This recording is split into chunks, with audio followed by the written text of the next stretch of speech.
ஸ்ரீமதே ராமானுஜாய நமக. நாலாயிர திவ்ய பிரபந்தம். முதல் 1000 பெரியாழ்வார் பாசுரங்கள் 331 முதல் 333 வரை.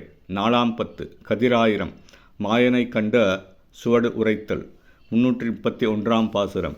தோயம் பரந்த நடுவு சூழலில் தொல்லை வடிவு கொண்ட மாய குழவியதனை நாடுரில் வம்மின் சுவடுரைக்கேன். ஆயர் மடமகள் பிள்ளைக்காகி அடல்விடை ஏழினையும் வீய பொருது வியர்த்து நின்றானை மெய்மையே கண்டார் உளர்.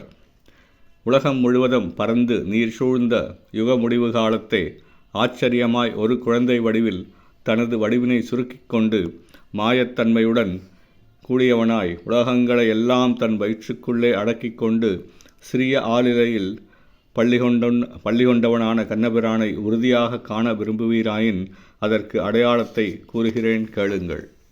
கும்பன் என்னும் இடையனது மகளாகிய நப்பெண்ணையை திருமணம் செய்து கொள்ளுட்பொருட்டு 7 எருதுகளுடன் வியர்வை கொட்ட அவை அழியும்படியாக போரிட்டு நின்ற கண்ணபிரானை உண்மையாக கண்டார் உளர். 332ஆம் பாசுரம். நீரேறு செஞ்சடை நீலகண்டனும் நான்முகனும் முறையால் சீரேறு வாசகன் செய்ய நின்ற திருமாலை நாடுதிரேல் வாரேறு கொங்கை உறுப்பினியை வலிய பிடித்து கொண்டு தேரேற்றி சேனை நடுவுபோர் செய்சிக்கென கண்டார் உளர்.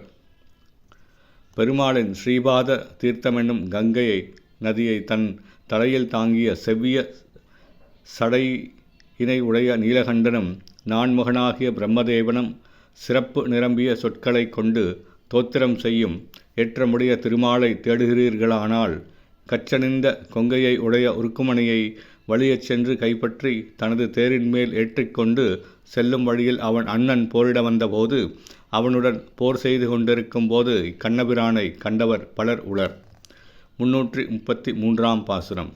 பொல்லா வடிவுடை பேய்ச்சிதுஞ்ச புனர்முலை வாய்மடுக்க வல்லானை மாமணி வண்ணனை மறுமுமிடம் நாடுதிரேல் பல்லாயிரம் பெருந்தேவி மாரோடு பவ மெரிதுவரை எல்லாரும் சூழ சிங்காசனத்தே இருந்தானை கண்டார் உளர்.